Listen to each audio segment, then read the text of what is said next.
Hi, I'm Greg Thompson, president of OVP Family. Have you ever considered becoming a foster parent? If so, what's standing in your way? Do you think it's too difficult? Do you think it's too expensive? Or do you just think you don't have what it takes?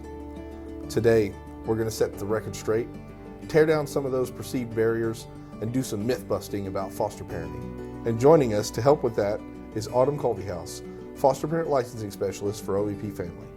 Welcome back, Autumn. Thank you. One of the things that I really appreciate about OVP is throughout their history, they've worked to break down barriers to, services or needs that people in our Appalachian region have, and they've made life easier. We want to take that same approach for OVP Family for foster parents. Tell us about what you're doing to make becoming a foster parent easier and with less barriers. Mm-hmm. So part of that is debunking myths about foster care. The first myth being that people are scared of getting attached to our kids. And something I always say to that, because I can completely understand worrying about not being able to continue a lifelong commitment to a child, is that if you're not getting attached, you're not doing it right. It's a strength, not a weakness. Even though it may be hard, what you are doing is making an impact on the lifetime of that child. And if you're in it for the right reasons, to help children, to make a positive impact, part of that's just going to come with it, is that you may get attached, but not be able to be a lifelong member of that child's family. I've heard that over the years. People often say, like, oh, I don't think I can do this. I think I would get attached. It's a great point. I've heard it many, many times. I always use the analogy of, it's somewhat like farming, right? You're planting seeds and helping that young person see normalcy and what it's like to have a family and be loved and cared for and be safe. And whether you have that child for 6 months or forever, you've planted seeds. So I think that's an excellent point. Speaking of myths, what kind of other myths do you find most common with people who are kind of on the fence thinking about maybe I could jump in and become a foster parent, but I'm a little scared of whatever thing might be out there? So another myth is they don't have the time to commit to certifying, doing the training, going through the process, or they don't have the time to fit another child into their schedule. But OVP Family makes that very easy. We're bringing the training to you. You are able to sit on your couch and attend a training at the same time. You have to interact and show your face, obviously, because I want to see how beautiful they are and what a great family they are. But we're making it easier because I am willing to go to their home to get materials. I'm willing to talk them through whatever worries that they have about the process. And something I always say is, what's one more? If you have one child, what's one more? What is preventing you from doing the same thing that you're doing for your current child? And if you've never been a parent before, what's one child? We can all help one child in our lives, is my feeling. That's a really great perspective. And, I think historically, for folks who may know people who have fostered, years ago before the pandemic and other things have helped make us more tech savvy and efficient. We did have to go to all these in-person classes. They were at this specific time and they couldn't really be moved, and it was a lot of bureaucratic red tape. It sounds like you've really cut through a lot of that with some technology that's pretty easy to use for foster parents. Yeah, absolutely. It's as easy as clicking a button.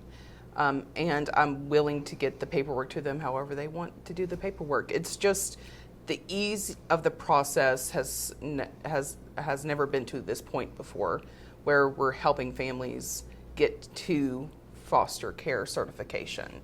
And it's not something you have to do in one day or 1 week. It's something that they can do over time, bits by bits, really chipping away to the process of certification. That's great. I know another thing that a lot of foster parents think about from a myth standpoint is like that a foster family has to look a certain way. They have to be wealthy, or they have to be like a two-parent household, or, in my experience, that is purely a myth, right? Just completely untrue. Right. I've found that foster parents come in all walks of life, all shapes and sizes, all socioeconomic backgrounds. And tell us a little about, who can foster. So I always tell families, I'm not looking for a magazine-ready home. It can be a typical home environment as long as it's safe, nurturing, and loving. There's no one type of person that is a foster parent. It's people that have never had children before. It's people that have cared for many children. Maybe they've even fostered before and they want to restart and help more children. There's parent households that there's only one parent, one single parent.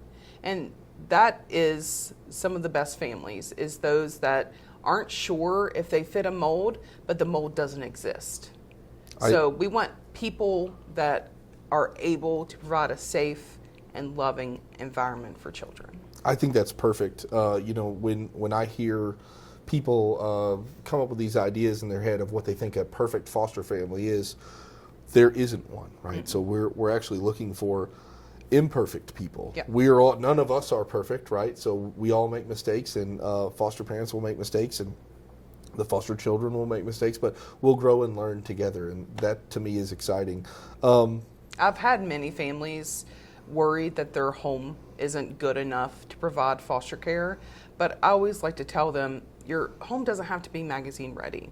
I would rather a child have a very typical, normal home environment, because that's what their friends have. And they just want what their friends have. They want normalcy, and they want someone to love them.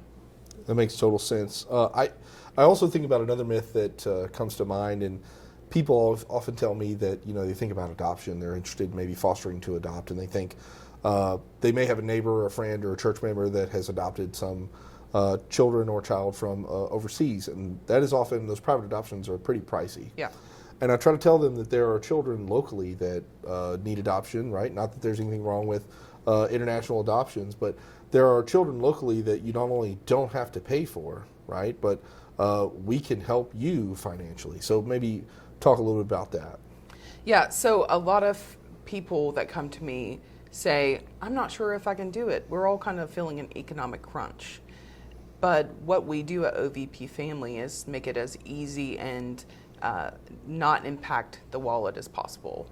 All families are going to receive a subsidy, a payment from us per day per child. So basically, for providing services, they're receiving a reimbursement for costs they're already incurring for helping the child. So we're covering those costs. Sure. Of the day-to-day in and out. You're feeding children, you're getting them signed up for soccer. All those things are covered with the reimbursement that you would receive. And even more so, when a foster family just becomes certified with us, they get a housewarming bonus of some sort. Is that correct? So a welcome check of $500, and that's just for them to spend whatever way they want it. It can be for extra food to put in the cabinet. It can be for pajama sets, because many children are going to enter into their home with nothing but what's on their body. That makes total sense. And then again, the need for foster parents is so vast that we want to help. We're always recruiting foster parents. That's what we do every day, right? But we want our network of foster parents to also be helping recruit. So I believe we offer a referral bonus for foster parents that help us find other loving families that want to join the OVP family. Yeah. So if you are certified with us and you know another family that's awesome and you think that they would be incredible to help children, we're going to reward you for helping us, because you're taking a lot of our work off the table, and you deserve it for all that you do. This is truly a selfless thing to do. I mean, if you think about how amazing it is that someone would want to take care of a child that's in need, especially in our community where we have so many. It's truly an honorable, noble thing to do. Autumn, are there any other myths that you can think of that folks that might be on the fence or thinking about fostering, that maybe some sort of barrier in their mind that you can maybe help clarify? Yeah, another myth that comes up pretty often is that foster care is just for children that are troubled. But it sometimes is the opposite of that, that these are just kids that have experienced the worst in life at the hands possibly of people that they rely on the most for safety, love, and protection. So what these kids need the most is just an open mind, open heart, and a person that's willing to help them work through what they've experienced rather than judge them for being in foster care. I can't imagine anybody saying it any better. We just need a little bit of help, and together we can change the trajectory, disrupt this whole thing, and help get West Virginia back on the right track, starting with its children. Thank you, Autumn. And thank you for joining us. We'll be back soon with another update video, and we hope that you'll join us then. Until then, please feel free to join us at ovpfamily.com or on this social media platform for more information.